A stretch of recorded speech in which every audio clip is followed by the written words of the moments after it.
La sangre brotaba lentamente de la herida en su costado, formando un charco oscuro sobre las tablas polvorientas del salón.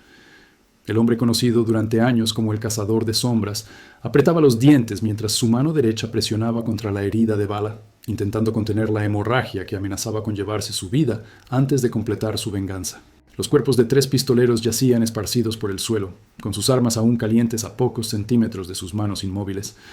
En el centro del salón, arrodillada y temblando, la mujer de cabello rojizo y vestido escarlata observaba al hombre herido con una mezcla de terror y fascinación, sin comprender por qué aquel desconocido acababa de salvarle la vida. El cazador apartó lentamente la mano de su costado, revelando una mancha roja que se expandía por su camisa gris. Con movimientos mecánicos, extrajo una vieja fotografía del bolsillo interior de su abrigo y la deslizó sobre la mesa hacia la mujer, dejando un rastro de gotas carmesí sobre la madera. La mujer tomó la fotografía con dedos temblorosos y su rostro palideció al reconocer la imagen de una niña pequeña de apenas 5 años, con sus mismos ojos verdes y una sonrisa inocente que el tiempo y las circunstancias habían borrado de su rostro. El cazador la observó fijamente mientras la comprensión transformaba las facciones de la mujer.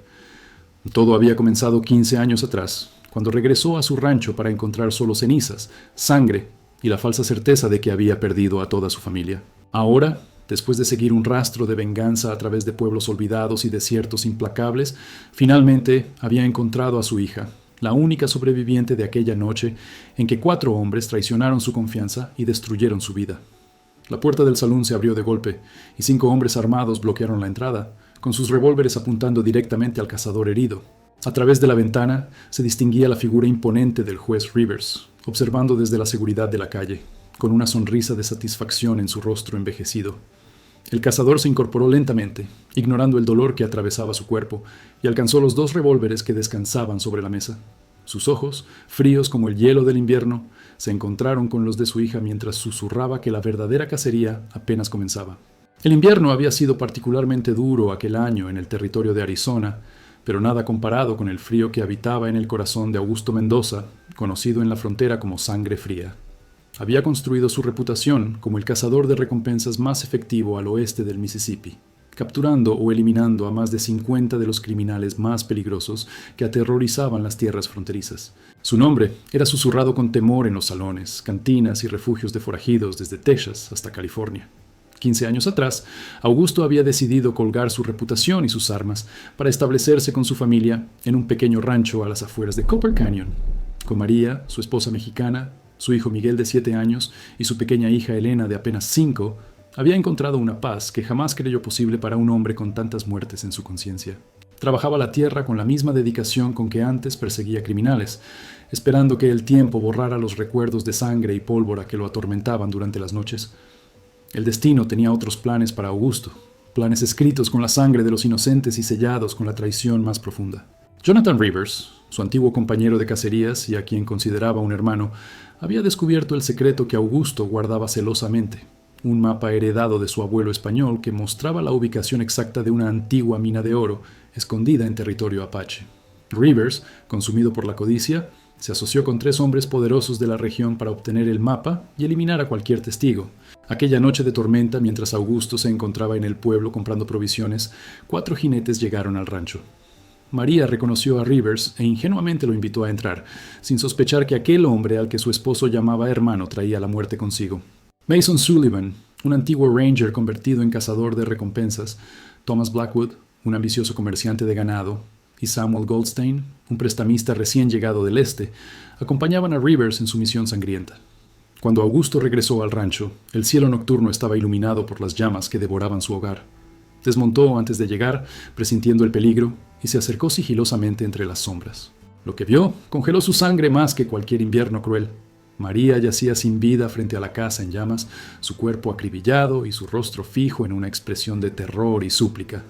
A pocos metros, el pequeño Miguel había corrido la misma suerte mientras intentaba defender a su madre. Oculto entre los matorrales, Augusto observó impotente cómo Rivers sostenía el mapa en sus manos mientras sus cómplices registraban la propiedad en busca de la pequeña Elena. Sullivan declaró que la niña debía haber perecido en el incendio, pues habían bloqueado todas las salidas. Goldstein sugirió marcharse antes de que alguien notara el fuego y alertara al pueblo. Blackwood, más cauteloso, propuso verificar que no quedaran testigos vivos. Augusto se preparaba para atacar, aun sabiendo que enfrentarse a 4 hombres armados significaría una muerte segura, cuando Rivers ordenó a sus compañeros retirarse. El antiguo compañero de Augusto miró hacia las sombras donde éste se ocultaba, como si pudiera sentir su presencia, y pronunció palabras que quedarían grabadas a fuego en la memoria del cazador. Rivers afirmó que la muerte de sangre fría sería lenta, que lo dejaría vivir con el conocimiento de haber perdido todo, y que cuando finalmente viniera a buscar venganza, ellos estarían esperando. Esa noche, mientras las cenizas de su vida anterior se enfriaban bajo la lluvia, Augusto Mendoza enterró a su esposa y a su hijo con sus propias manos. También enterró al hombre que había sido, al esposo amoroso y al padre dedicado. De las cenizas resurgió Sangre Fría, no ya como un cazador de recompensas que seguía la ley, sino como un vengador implacable con un único propósito en la vida.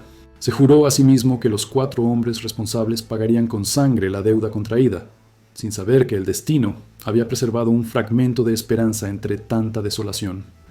Durante 15 largos años, Sangre Fría recorrió el territorio siguiendo pistas falsas y rumores dispersos sobre el paradero de los 4 hombres. Con cada año que pasaba, la sed de venganza se volvía más intensa, más fría, más calculada. Aprendió que la paciencia era el arma más letal para un cazador determinado. Mientras tanto, los 4 responsables de la masacre de su familia ascendían en poder e influencia, creyendo que el tiempo había borrado sus crímenes. Mason Sullivan, ahora conocido como el Lobo, había manipulado su camino hasta convertirse en el sheriff del condado de Copper Creek, estableciendo un régimen de terror disfrazado de ley. Thomas Blackwood había expandido sus negocios ganaderos hasta poseer la mitad de las tierras productivas del territorio, utilizando a pistoleros y mercenarios para desplazar a pequeños rancheros. Samuel Goldstein controlaba ahora el Banco Territorial y financiaba en secreto operaciones de contrabando y extorsión, mientras ostentaba una fachada de respetabilidad ante las autoridades federales. Y Jonathan Rivers, el arquitecto de aquella traición, había usado el oro extraído de la mina española para comprar influencia política hasta ser nombrado juez territorial. Desde su posición de poder, había eliminado sistemáticamente a cualquier persona que pudiera conocer la verdad sobre los eventos de aquella noche sangrienta. Su reputación como un juez incorruptible y severo lo había convertido en una figura respetada y temida a partes iguales. El destino, sin embargo, tenía preparada una última carta por jugar en esta partida mortal. Hace 3 meses, en un pueblo fronterizo de Nuevo México, Sangre Fría escuchó rumores sobre una mujer pelirroja que había llegado de la nada 5 años atrás y había construido el salón más exitoso de Copper Creek. La llamaban la Dama Escarlata y se decía que tenía un carácter tan ardiente como su cabello y un pasado tan misterioso como sus ojos verdes.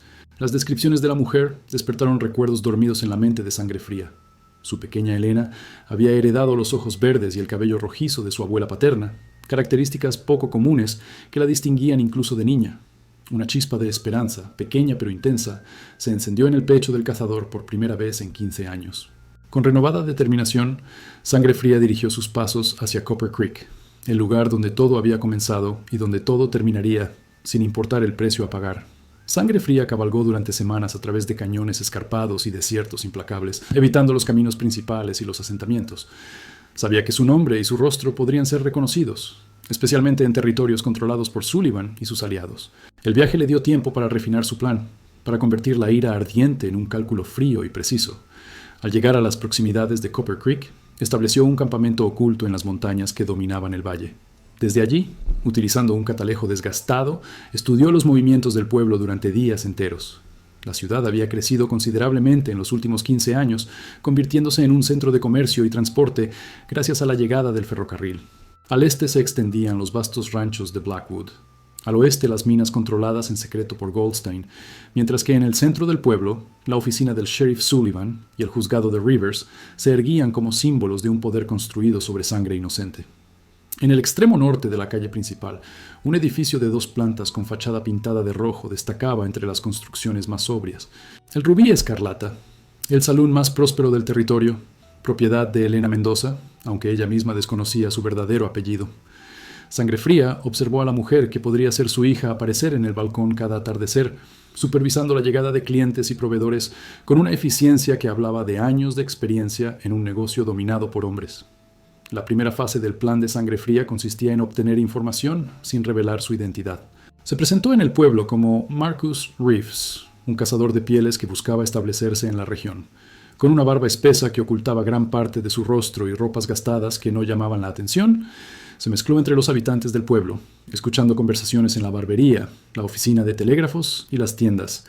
Los rumores confirmaron sus sospechas. Sullivan, Blackwood, Goldstein y Rivers habían formado una alianza que controlaba cada aspecto de la vida en el condado. La ley estaba al servicio de sus intereses, la tierra y el agua bajo su dominio, el dinero y el comercio manipulados para su beneficio. Y la justicia era apenas una palabra vacía en los labios del juez Rivers. Cualquier oposición era rápidamente silenciada mediante intimidación, expulsión o métodos más permanentes. También descubrió que la relación entre los 4 hombres estaba lejos de ser armoniosa. La codicia y la desconfianza habían erosionado los vínculos forjados en sangre 15 años atrás. Blackwood resentía la influencia política de Rivers, Sullivan envidiaba la riqueza de Goldstein, y todos recelaban de los secretos que cada uno guardaba. La alianza se mantenía únicamente por conveniencia y por el temor compartido a que sus crímenes pasados salieran a la luz. Durante sus investigaciones, Sangre Fría prestó especial atención a Elena y al misterio de su supervivencia. Mediante conversaciones casuales con empleados del salón y clientes habituales, reconstruyó fragmentos de su historia. Había sido encontrada vagando sola por un grupo de comerciantes a pocas millas del rancho quemado, con quemaduras leves y sin recuerdos claros excepto su nombre de pila. Los comerciantes la llevaron a un orfanato en Santa Fe, donde creció hasta los 15 años, momento en que escapó para forjar su propio camino. El destino, con su retorcido sentido de la ironía, la había traído de vuelta al lugar de su tragedia, y más irónico aún, la había puesto bajo la protección interesada de Rivers. El juez había tomado a la joven Elena bajo su tutela cuando ésta llegó a Copper Creek, facilitándole los préstamos y permisos necesarios para establecer su negocio. Lo que Elena desconocía era que Rivers la mantenía cerca para vigilarla, temiendo que algún recuerdo de su pasado pudiera resurgir y amenazar la cuidadosa fachada que había construido. La segunda fase del plan requería un acercamiento más directo. Sangre Fría comenzó a frecuentar el Rubí Escarlata, siempre manteniendo un perfil bajo, observando las interacciones entre Elena y los hombres poderosos del pueblo. Notó cómo Sullivan la miraba con un deseo apenas disimulado, cómo Blackwood la trataba con una familiaridad que sugería ambiciones más allá de lo profesional, y cómo Goldstein calculaba constantemente el valor de su negocio con ojos codiciosos. Rivers, sin embargo, mantenía una actitud paternal hacia Elena que resultaba perturbadora para Sangre Fría. El juez visitaba el salón cada tarde, ocupando siempre la misma mesa en un rincón discreto desde donde podía observar todo el establecimiento. Elena lo trataba con una mezcla de respeto y afecto, completamente inconsciente de que aquel hombre había ordenado la muerte de su familia y creía haber ordenado la suya propia. La oportunidad que Sangre Fría esperaba surgió durante una partida de póker en el salón. Un ranchero borracho acusó a uno de los hombres de Blackwood de hacer trampa, y la situación escaló rápidamente hasta que el ranchero sacó su arma. Antes de que pudiera disparar, Sangre Fría intervino con una velocidad que sorprendió a todos los presentes, desarmando al hombre sin derramar una gota de sangre. El incidente captó la atención de Elena, quien le ofreció trabajo como seguridad en el salón, agradecida por su intervención que había evitado un derramamiento de sangre en su establecimiento. Aceptar el trabajo significaba exponerse a un mayor escrutinio, pero también le daba acceso al círculo interno de Elena y, por extensión, a los 4 hombres que habían destruido su vida. El riesgo valía la pena. Durante las semanas siguientes, Sangre Fría se ganó la confianza de Elena con su eficiencia silenciosa y su lealtad aparente. Cada noche escuchaba fragmentos de conversaciones, observaba reuniones secretas y reconstruía la red de corrupción y crímenes que Sullivan, Blackwood, Goldstein y Rivers habían tejido alrededor del pueblo. El cazador también comenzó a sembrar semillas de discordia entre los 4 hombres. Un rumor susurrado aquí sobre la lealtad de Sullivan, una insinuación allá sobre los verdaderos negocios de Goldstein, una información aparentemente inocente sobre las ambiciones políticas de Rivers, pequeñas gotas de veneno que se infiltraban en la ya deteriorada confianza entre los conspiradores. La tercera fase del plan se puso en marcha cuando Sangre Fría confirmó sus sospechas sobre la mina de oro española. Situada en las montañas del territorio Apache, la mina había sido explotada en secreto durante años, utilizando trabajadores traídos de México que desaparecían misteriosamente una vez cumplido su propósito. El oro extraído se blanqueaba a través del banco de Goldstein y financiaba la expansión de poder de los 4 hombres. Sangre Fría sabía que la mina era el corazón de su imperio y, por tanto, su punto más vulnerable. Una noche, aprovechando que los 4 hombres se reunían en la oficina de Rivers para resolver disputas crecientes, se infiltró en la casa del juez. bajo las tablas del suelo de su estudio, tal como había sospechado, encontró el mapa original que habían robado a su familia, junto con documentos que probaban la participación de los 4 hombres en docenas de crímenes a lo largo de los años. Entre los documentos, descubrió algo que heló su sangre. Una carta de Rivers a sus cómplices, fechada apenas un mes atrás, en la que expresaba su preocupación por el creciente parecido entre Elena y María, la esposa asesinada de Augusto. Rivers temía que alguien pudiera establecer la conexión y sugería que había llegado el momento de eliminar este último cabo suelto de su pasado. Los otros 3 habían acordado que Elena representaba un riesgo innecesario y habían fijado la fecha para su eliminación. Con la evidencia en su poder y el conocimiento de que el tiempo se agotaba, Sangre Fría aceleró sus planes. Esa misma noche, cabalgó hasta la mina secreta y, utilizando los explosivos que había preparado con anticipación, provocó un derrumbe que sepultó la entrada principal. El mensaje era claro para los 4 conspiradores. Alguien conocía su secreto más preciado y estaba dispuesto a destruirlo. La noticia del derrumbe causó pánico entre los 4 hombres. Convocaron una reunión urgente en la oficina de Rivers, sin saber que Sangre Fría había plantado dispositivos para escuchar su conversación. Las acusaciones cruzadas no tardaron en surgir. Sullivan culpó a Goldstein de contratar mineros incompetentes. Goldstein acusó a Blackwood de descuidar la seguridad por recortar gastos. Blackwood insinuó que Rivers podría estar planeando traicionarlos a todos. El juez, más calculador que sus socios, sugirió que la coincidencia era demasiado conveniente. Alguien conocía la existencia de la mina y había atacado deliberadamente su fuente de riqueza. Rivers propuso que cada uno de ellos investigara en sus respectivos círculos, buscando cualquier extraño o comportamiento sospechoso que pudiera indicar la presencia de un enemigo en Copper Creek. La trampa estaba tendida y Sangre Fría sabía que el momento de la confrontación directa se acercaba. Su prioridad ahora era proteger a Elena, quien seguía ignorante del peligro que la acechaba y de su verdadera identidad. El cazador intensificó su vigilancia sobre ella, acompañándola en sus desplazamientos por el pueblo y verificando personalmente la seguridad del salón cada noche. Elena notó este cambio en el comportamiento de su empleado y lo interpretó como un interés personal hacia ella. Durante una noche tranquila en el salón, le confesó que apreciaba su dedicación, pero que no podía corresponder a sentimientos románticos. Le explicó que sus recuerdos más antiguos estaban marcados por el fuego y la pérdida, y que algo dentro de ella permanecía congelado, incapaz de formar vínculos profundos con nadie.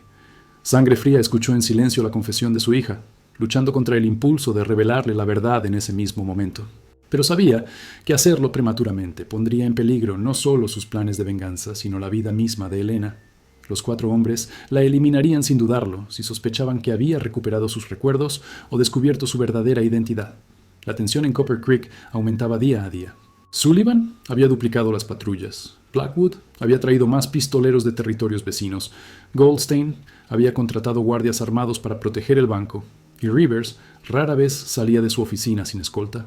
La paranoia se había apoderado de los 4 hombres, exactamente como Sangre Fría había planeado. El enfrentamiento que alteraría el curso de los eventos ocurrió cuando 3 forajidos entraron al Rubí Escarlata buscando problemas. Estaban visiblemente ebrios y comenzaron a acosar a las camareras y a amenazar a los clientes. Cuando Elena intervino para calmar la situación, el líder de los forajidos la agarró violentamente. Antes de que Sangre Fría pudiera reaccionar, la mujer extrajo un pequeño revólver de los pliegues de su vestido y lo presionó contra el estómago del agresor, ordenándole con voz gélida que soltara su brazo.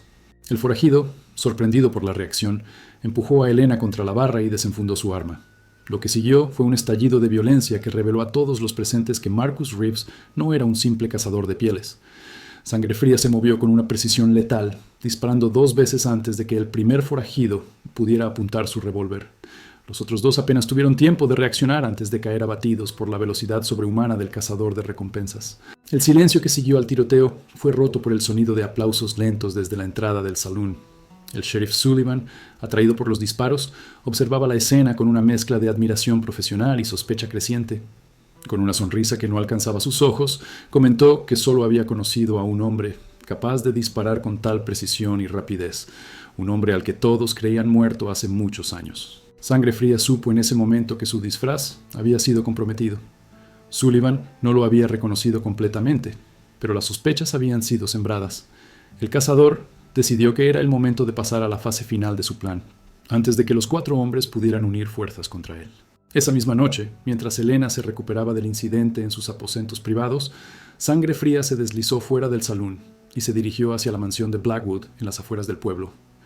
el barón del ganado celebraba una de sus habituales fiestas, rodeado de políticos corruptos, comerciantes ambiciosos y mujeres complacientes. La seguridad era estricta, pero Sangre Fría conocía cada debilidad de la propiedad tras semanas de observación. Se infiltró a través de los establos, eliminando silenciosamente a 2 guardias con su cuchillo antes de acceder a la casa principal por una ventana del segundo piso. Blackwood se encontraba solo en su estudio, contando los beneficios de su último negocio fraudulento, cuando la sombra de Sangre Fría se proyectó sobre él. El varón del ganado palideció al reconocer los ojos fríos que lo observaban desde la penumbra, ojos que había visto por última vez 15 años atrás, llenos de odio impotente mientras él y sus cómplices cabalgaban alejándose de un rancho en llamas. Sangre Fría no perdió tiempo en explicaciones o acusaciones. Con movimientos precisos, amordazó a Blackwood y lo ató a su propia silla. Luego, extrajo los documentos que había robado de la casa de Rivers y los colocó frente al aterrorizado hombre. Mediante gestos y miradas, le dio a entender que tenía 2 opciones: firmar una confesión completa sobre los crímenes cometidos junto a Sullivan, Goldstein y Rivers, o enfrentar una muerte lenta y dolorosa. Blackwood, cobarde como todos los abusadores cuando se enfrentan a alguien más fuerte, no dudó en traicionar a sus cómplices. Firmó una confesión detallada, implicando especialmente a Rivers como el cerebro detrás de todos sus crímenes. Cuando terminó de escribir, miró a Sangre Fría con ojos suplicantes, esperando que el cazador cumpliera su parte implícita del trato y le perdonara la vida. El disparo silenciado por el cojín que Sangre Fría presionó contra el revólver apenas hizo ruido, pero fue suficiente para acabar con la vida del hombre que había participado en el asesinato de María y Miguel. El cazador dejó el cuerpo de Blackwood en su estudio, con la confesión firmada sobre su pecho y un mensaje escrito con su propia sangre en la pared, un mensaje destinado a los 3 conspiradores restantes. La cuenta atrás había comenzado. La noticia del asesinato de Blackwood sacudió Copper Creek a la mañana siguiente. Sullivan organizó una búsqueda del asesino, pero sus esfuerzos carecían de sinceridad. En privado, el sheriff, Goldstein y Rivers se reunieron para discutir el significado de la confesión y el inquietante mensaje. Rivers, más perspicaz que sus compañeros, sugirió que el atacante no podía ser otro que Augusto Mendoza, regresado de entre los muertos para cobrar su venganza. Sullivan se burló de la idea, argumentando que Sangre Fría había muerto años atrás en un enfrentamiento en la frontera mexicana, noticia que ellos mismos habían fabricado y difundido. Goldstein, sin embargo, parecía más inclinado a creer la teoría de Rivers, recordando la precisión casi sobrenatural con la que Sangre Fría ejecutaba sus objetivos. Los 3 hombres acordaron aumentar su seguridad personal y, como medida preventiva, acelerar sus planes respecto a Elena. Ajeno a esta conversación, Sangre Fría ya se preparaba para su siguiente movimiento. Samuel Goldstein sería el segundo en caer, no mediante un ataque directo, sino utilizando sus propios negocios turbios en su contra. El cazador había descubierto que el banquero mantenía registros detallados de todas sus transacciones ilegales, incluyendo préstamos usureros, extorsiones y desvío de fondos del ferrocarril. Esa noche, mientras Goldstein se reunía con representantes de la compañía ferroviaria en su oficina privada dentro del banco, Sangre Fría accedió a la caja fuerte utilizando la combinación que había observado días atrás. Sustrajo los documentos incriminatorios y los reemplazó por copias alteradas que implicaban directamente a Sullivan y Rivers en los esquemas fraudulentos, mientras exoneraban parcialmente a Goldstein. Al día siguiente, agentes federales llegaron a Copper Creek, alertados por un telegrama anónimo sobre irregularidades en la gestión de los fondos del ferrocarril. Goldstein, confiado en su red de protección, los recibió con aparente tranquilidad, hasta que los agentes comenzaron a revisar los documentos de la caja fuerte. El pánico se apoderó del banquero cuando comprendió que había sido manipulado y traicionado. En un acto desesperado, Goldstein intentó huir por la puerta trasera del banco, solo para encontrarse con Sullivan, quien había sido informado por los agentes federales sobre su supuesta participación en los fraudes. El enfrentamiento entre ambos hombres escaló rápidamente, y en medio de acusaciones cruzadas, Sullivan desenfundó su revólver y disparó 3 veces contra su antiguo cómplice, alegando después que Goldstein había intentado resistirse al arresto. Desde la azotea de un edificio cercano, Sangre Fría observó con satisfacción cómo su plan daba frutos. 2 de los 4 hombres que habían destruido su vida ya habían caído, uno por su mano directa y otro mediante la manipulación de sus propios aliados. Solo quedaban Sullivan y Rivers, los más peligrosos y los más directamente responsables de las muertes de María y Miguel. El asesinato de Blackwood y la muerte de Goldstein a manos de Sullivan habían sembrado el caos en Copper Creek. Los negocios permanecían cerrados, las calles casi desiertas, y un ambiente de tensión flotaba sobre el pueblo como una nube de tormenta a punto de descargar su furia. Rivers, temiendo por su vida, había reforzado la seguridad alrededor del juzgado y su residencia, mientras Sullivan patrullaba las calles con sus ayudantes, buscando obsesivamente cualquier rostro sospechoso. Elena, preocupada por la creciente violencia y la ausencia de Marcus Reeves, quien no había regresado al salón desde la noche del tiroteo, decidió cerrar temporalmente el Rubí Escarlata. La mujer percibía que algo fundamental estaba cambiando en Copper Creek, como si una antigua maldición hubiera despertado para reclamar una deuda pendiente. Esa tarde, mientras organizaba las cuentas en su oficina privada en la parte trasera del salón, escuchó un ruido en la puerta principal, que ella misma había cerrado con llave. Tomando su pequeño revólver, se dirigió cautelosamente hacia el salón principal. Allí encontró al juez Rivers, quien había entrado utilizando la llave que poseía como propietario legal del edificio, un detalle que Elena desconocía. Rivers, visiblemente nervioso y con una botella de whisky en la mano, le explicó que había venido a advertirle sobre un peligro inminente. Le contó una historia elaborada sobre un antiguo cazador de recompensas, llamado Sangre Fría, que había regresado al pueblo buscando venganza contra varias figuras prominentes, incluyéndolo a él y a Sullivan. Según Rivers, este hombre era un psicópata que no dudaría en eliminar a cualquiera que se interpusiera en su camino, incluyéndola a ella por su asociación con el juez. Elena escuchó la historia con creciente escepticismo. El nombre Sangre Fría despertaba ecos distantes en su memoria, como fragmentos de un sueño olvidado. Cuando Rivers mencionó que el verdadero nombre del cazador era Augusto Mendoza, una imagen fugaz cruzó la mente de Elena, la de un hombre alto abrazándola mientras le contaba historias antes de dormir, llamándola mi pequeña Elena Mendoza. La confusión debió reflejarse en su rostro, porque Rivers interrumpió su relato y la observó con renovada atención. Con voz aparentemente preocupada, le preguntó si el nombre significaba algo para ella.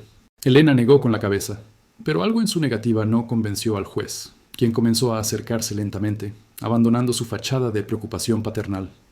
Con una frialdad que Elena nunca había visto en él, Rivers confesó que siempre había sospechado que ella podría recordar eventualmente, que los recuerdos enterrados podrían resurgir en el momento menos oportuno. Le explicó que había sido un error permitir que viviera 15 años atrás, un error que ahora debía corregir antes de enfrentarse a Sangre Fría, si es que realmente había regresado de entre los muertos. Mientras Rivers hablaba, Elena retrocedía lentamente hacia la barra, donde guardaba un segundo revólver para emergencias. El juez, confiado en su posición de poder y en la ingenuidad de la mujer, continuó su monólogo, revelando detalles sobre la noche en que él y sus asociados atacaron el rancho de los Mendoza, sobre cómo habían decidido el destino de cada miembro de la familia y sobre el mapa del tesoro que había justificado tantas muertes. Cuando Rivers finalmente desenfundó su arma, convencido de la necesidad de eliminar a Elena, se encontró mirando directamente al cañón del revólver que ella había alcanzado. La expresión de la mujer había cambiado por completo. Ya no era la empresaria confiada y sociable que todos conocían en Copper Creek, sino una sobreviviente que finalmente conectaba las piezas dispersas de su pasado traumático. El duelo de voluntades se vio interrumpido por el sonido de cristales rotos. 3 pistoleros irrumpieron por las ventanas del salón, enviados por Sullivan, quien había decidido eliminar tanto a Rivers como a Elena para borrar todas las conexiones con sus crímenes pasados. El caos se desató en el interior del establecimiento. Rivers aprovechó la distracción para disparar contra Elena, alcanzándola en el hombro y haciéndola caer tras la barra.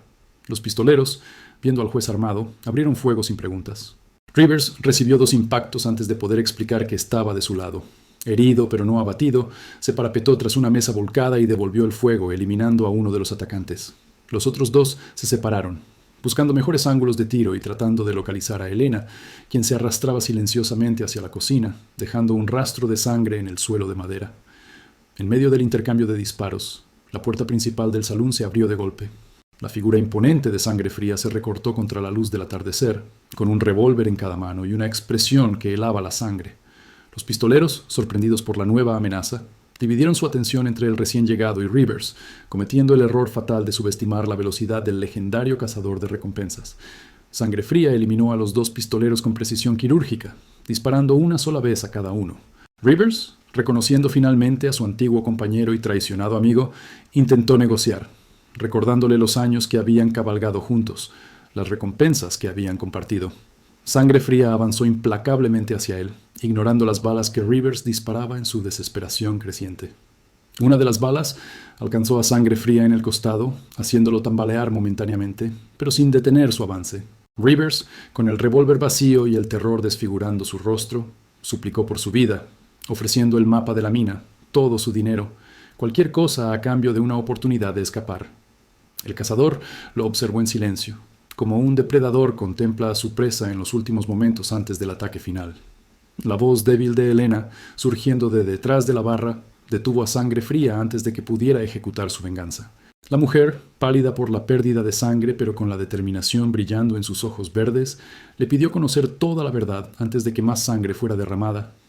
Rivers aprovechó la distracción para lanzarse hacia la salida trasera, pero sus piernas fallaron debido a las heridas recibidas y cayó pesadamente al suelo, incapaz de levantarse. Sangre Fría se acercó a Elena, ignorando momentáneamente a Rivers. Con manos temblorosas, extrajo la vieja fotografía familiar de su abrigo y se la mostró. Elena la tomó con dedos manchados de sangre, y al observar la imagen de la niña pequeña junto a sus padres y su hermano, los recuerdos reprimidos comenzaron a fluir como un río desbordado.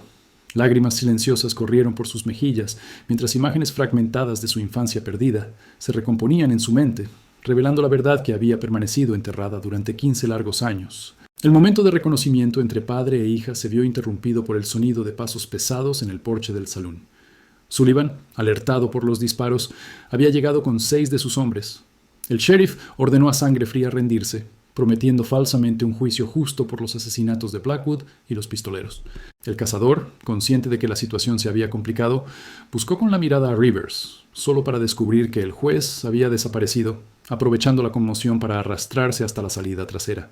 Sangre Fría ayudó a Elena a ocultarse tras la barra maciza y le entregó su segundo revólver, susurrándole que resistiera mientras él se ocupaba de Sullivan y sus hombres. Con una última mirada a la hija que había creído perdida durante tantos años, el cazador se lanzó hacia la puerta principal, disparando con precisión letal contra los ayudantes del sheriff. 3 cayeron antes de poder reaccionar, mientras los restantes se dispersaban buscando cobertura. Sullivan, reconociendo finalmente a su antiguo cómplice a pesar de los años transcurridos, ordenó a sus hombres retirarse. Este no era un enfrentamiento que pudieran ganar contra el legendario Sangre Fría. El sheriff mismo retrocedió hasta su oficina, cerrando las pesadas puertas y preparándose para un asedio que sabía inevitable. Sangre Fría, herido, pero impulsado por la adrenalina y la proximidad de su venganza, siguió al sheriff hasta la oficina. En lugar de intentar forzar la entrada principal, rodeó el edificio y accedió por una ventana trasera que Sullivan había olvidado asegurar. El sheriff, concentrado en la puerta principal, no advirtió la presencia del cazador hasta que sintió el frío cañón del revólver contra su nuca. El enfrentamiento final entre los antiguos cómplices fue breve pero intenso. Sullivan, astuto hasta el final, fingió rendirse mientras alcanzaba una escopeta oculta bajo su escritorio. El movimiento no pasó desapercibido para Sangre Fría, quien disparó sin vacilación, hiriendo al sheriff en el hombro de su brazo dominante. Sullivan, aullando de dolor, logró empuñar la escopeta con su mano izquierda y disparó a quemarropa. La explosión llenó la pequeña oficina de humo y fragmentos de madera. Sangre Fría había anticipado el movimiento y se había lanzado a un lado, recibiendo solo parte del impacto en su pierna izquierda. Con un movimiento fluido a pesar del dolor, desarmó a Sullivan de una patada y lo inmovilizó contra el suelo, presionando el revólver contra su frente sudorosa. El sheriff, comprendiendo que su final había llegado, intentó un último recurso, revelar el paradero de Rivers. Le contó a Sangre Fría sobre el plan de contingencia que los 4 habían acordado años atrás. Una cabaña oculta en las montañas donde habían almacenado provisiones, armas y suficiente oro para comenzar una nueva vida en caso de que sus crímenes fueran descubiertos. Rivers seguramente se dirigía hacia allí en ese mismo momento, herido, pero con ventaja suficiente para escapar si Sangre Fría perdía tiempo eliminando a Sullivan. La revelación presentó al cazador un dilema cruel. Podía ejecutar su venganza contra Sullivan inmediatamente, o permitirle vivir momentáneamente para concentrarse en capturar a Rivers, el verdadero arquitecto de la tragedia que había destruido su familia. La decisión se tomó por sí sola cuando escuchó gritos provenientes de la dirección del salón. Elena estaba en peligro. Sangre Fría golpeó a Sullivan con la culata del revólver, dejándolo inconsciente pero vivo, y regresó apresuradamente al Rubí Escarlata. Al llegar, encontró a Elena forcejando con Rivers, quien había regresado sigilosamente para eliminar a la única testigo que podía conectarlo con los crímenes del pasado. A pesar de sus heridas, el juez había logrado someter a la mujer y amenazaba su garganta con un cuchillo. La escena congeló a Sangre Fría en el umbral de la puerta. Rivers, utilizando a Elena como escudo humano, le ordenó arrojar sus armas si quería ver a su hija con vida un minuto más. El cazador, evaluando fríamente la situación, depositó lentamente sus revólveres en el suelo. Rivers sonrió con satisfacción enfermiza, creyendo haber ganado esta última partida. Lo que el juez no advirtió fue la mirada de comunicación silenciosa entre padre e hija, un entendimiento instantáneo que trascendía los 15 años de separación. Cuando Rivers comenzó a retroceder hacia la salida, arrastrando a Elena consigo, Ella fingió tropezar, desequilibrando momentáneamente a su captor. Ese instante de vacilación fue todo lo que Sangre Fría necesitó. Con un movimiento imperceptible por su velocidad, extrajo un pequeño cuchillo oculto en su bota y lo lanzó con precisión inhumana. La hoja se hundió en la garganta de Rivers, quien soltó a Elena y se llevó las manos al cuello en un intento inútil de detener la hemorragia. El juez se desplomó de rodillas, con los ojos desorbitados fijos en su antiguo compañero, mientras la vida se escapaba de su cuerpo con cada latido de su corazón traicionero. Sus labios se movieron, formando palabras inaudibles que podrían haber sido una súplica final o una última maldición. Sangre Fría se acercó lentamente, observando sin emoción aparente cómo el hombre que había ordenado la muerte de su esposa y su hijo, que había traicionado su confianza y destruido su vida, se ahogaba en su propia sangre. No había satisfacción en su mirada, solo una fría certeza de que la justicia, aunque tardía e imperfecta, finalmente había llegado para Jonathan Rivers. Elena se acercó a su padre y apoyó una mano en su hombro, compartiendo el peso de ese momento. Juntos, observaron los últimos espasmos del juez hasta que quedó inmóvil, con los ojos abiertos hacia un cielo que nunca más vería. La venganza estaba casi completa. Solo faltaba ajustar cuentas con Sullivan, quien seguía inconsciente en la oficina del sheriff. El destino, sin embargo, tenía otros planes. Un ayudante del sheriff que había sobrevivido al enfrentamiento anterior había liberado a Sullivan y alertado a los ciudadanos de Copper Creek. Una multitud armada se dirigía hacia el salón, liderada por el sheriff herido, pero determinado a eliminar definitivamente a Sangre Fría y a su hija, los únicos testigos vivos de sus crímenes pasados. Padre e hija comprendieron que su tiempo se agotaba.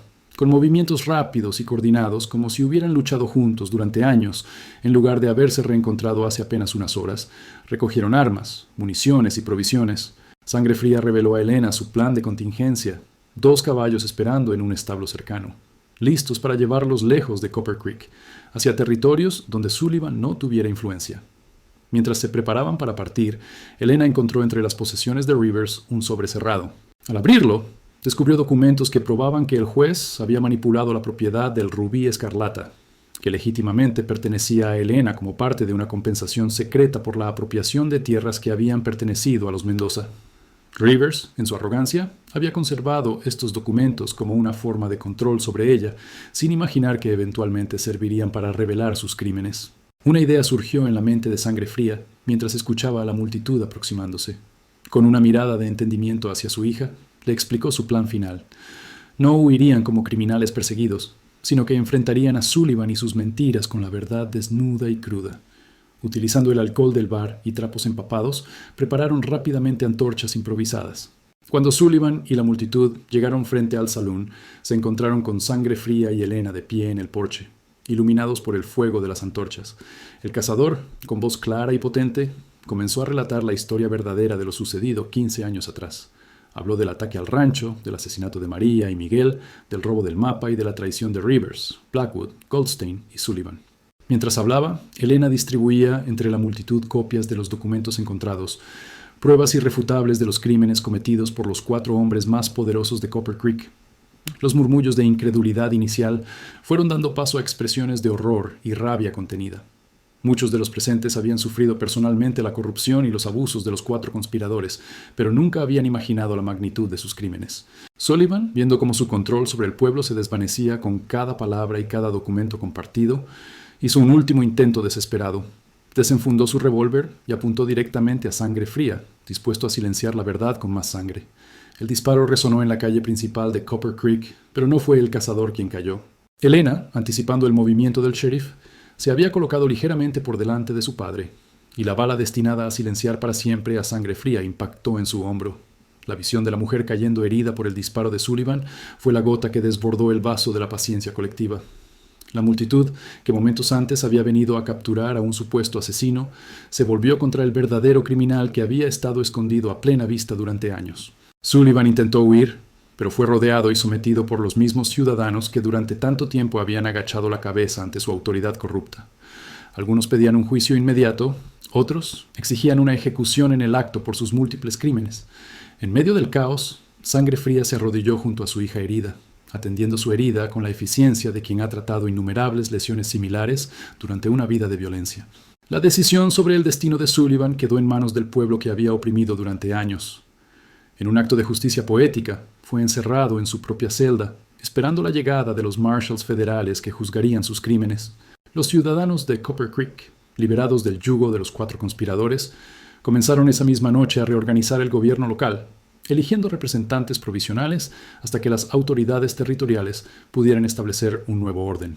Sangre Fría y Elena, comprendiendo que su presencia en el pueblo solo traería recuerdos dolorosos y posibles complicaciones futuras, decidieron partir una vez que la herida de ella estuvo estabilizada. Antes de marcharse, Elena cedió la propiedad del Rubí Escarlata a sus empleados más leales, como compensación por años de servicio fiel. Padre e hija cabalgaron hacia el amanecer, dejando atrás Copper Creek y las cenizas de una venganza cumplida, llevando consigo el mapa original de la mina española, no para explotarla, sino para asegurarse de que su secreto no volviera a desatar la codicia y la muerte. Los habitantes de Copper Creek reconstruyeron su comunidad sobre nuevos cimientos de honestidad y justicia. La historia de los 4 hombres que controlaron el territorio mediante el crimen y la corrupción, y del vengador que regresó para hacer justicia después de 15 años, se convirtió en una leyenda transmitida en susurros alrededor de las fogatas. Con el paso del tiempo, los detalles se distorsionaron y exageraron, pero la esencia permaneció intacta. Un recordatorio de que en el oeste salvaje, la justicia, aunque tardía, siempre encuentra su camino, dejando un rastro de sangre como testamento de que ninguna deuda queda impaga para siempre. Algunos viajeros afirman haber visto a un hombre mayor y una mujer pelirroja establecidos en un pequeño rancho en la frontera con México, viviendo en paz, pero siempre vigilantes, como quien sabe que el pasado puede regresar en cualquier momento. Otros aseguran que Sangre Fría continúa su cacería en territorios lejanos, eliminando a criminales que escapan de la justicia oficial. La verdad, como tantas historias del oeste prohibido, permanece oculta entre la realidad y la leyenda, entre la justicia y la venganza, entre el perdón y la sangre derramada sobre la tierra implacable de la frontera.